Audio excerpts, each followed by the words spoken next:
On the morning of March 13th, 1996, Matthew Gruchy pounded on his neighbor's door, stating there was something terribly wrong with his family. The police were called, and once they entered Matthew's Australian residence, they discovered the dead body of Matthew's mother, Jennifer. She'd been beaten in the head with a blunt object. In fact, Jennifer was beaten so badly that her brains were found to be oozing out of her skull. Blood was also found to be in her airways, meaning that she was still alive after the brutal attack. According to official court documents, her face was also disfigured beyond recognition. Authorities moved further into the house, finding 13-year-old Sarah's body on her bed. Defensive wounds were found on her arms, suggesting she had attempted to fight off her attacker.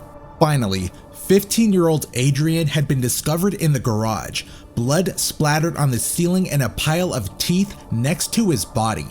Along with beating Adrian to death, the attacker had poured petrol all over his body. A police officer by the name of Sergeant Smith was so distressed by the scene that he quit his job after witnessing the brutality. Matthew laid on the ground sobbing. He would later explain that he had spent the night at the house of Alyssa Brendley, his girlfriend. According to Matthew, his mother had been receiving threatening phone calls, which is why he spent the night with Alyssa.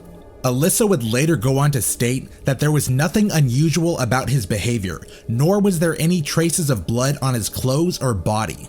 Alyssa's mother gave the same account. The next morning is when Matthew found his mother and siblings dead in their family home. 3 months later, Matthew would be arrested for the crime, infuriating his father and the rest of their family. Matthew's father, Wayne Gruchy, attempted to post bail for his son. This was denied by a judge, who explained that Wayne's life was possibly in danger. Close to Alyssa Brendley's home, 3 bags were discovered in a dam. The bags were filled with items from the Gruchy home, which went missing on the night of the murders. Among these items were video games, a video game console, a calculator, a purse, 2 t-shirts, a knife, a Ziploc bag, and 2 pieces of carpet. Blood had been found to be on the carpet, but unfortunately, the DNA was unable to be identified. One more item that was found was a written note. What was written on the note became damning evidence showing Matthew planned the murder. Before I get to what was written on the note, I'd like to pause for a second and give you a chance to support the channel by purchasing my novel, The Junkyard Kids. In the novel, our protagonist witnesses his parents' gruesome murder at a young age, leaving him and his younger brother to fend for themselves in an urban wasteland. Years later, they group up with 3 other homeless outcasts, all of them eventually seeking shelter in a deserted junkyard. After finding some semblance of peace, the protagonist ends up witnessing another murder.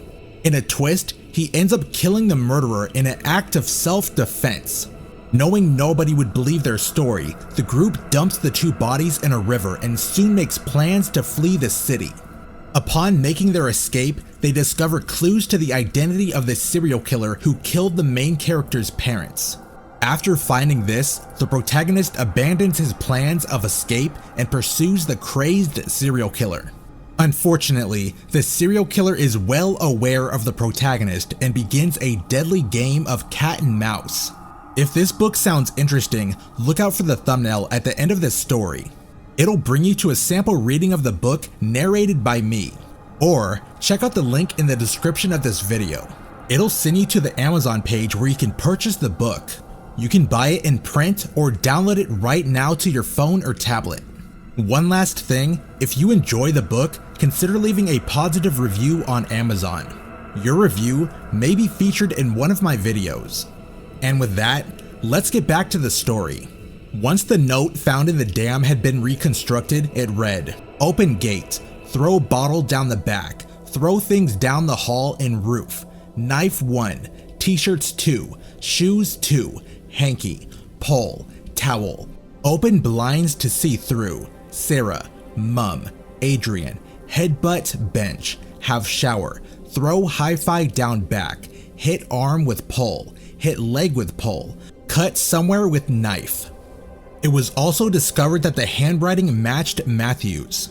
Matthew would later go on to admit that the handwriting was his, but he didn't remember writing it, and claimed that it may have been a list of gifts he wanted to receive for his upcoming birthday.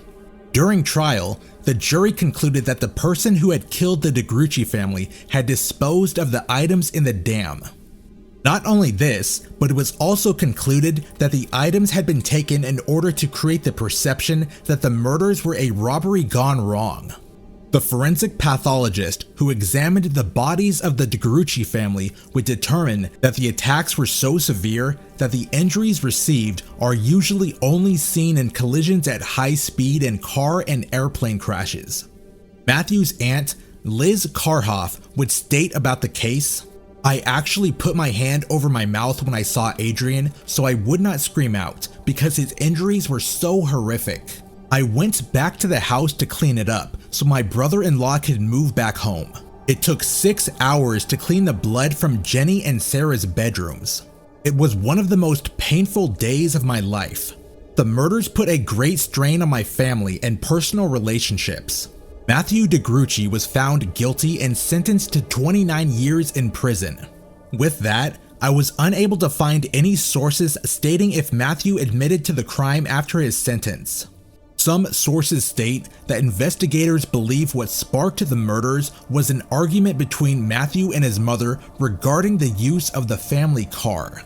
Matthew was released in 2017 and is now a free man. Thank you for watching my video. If you would like to help me continue making videos, consider purchasing my novel The Junkyard Kids, available on Amazon. The link is in the description. Also, if you are interested in hearing a sample reading by me, please click the thumbnail on screen now.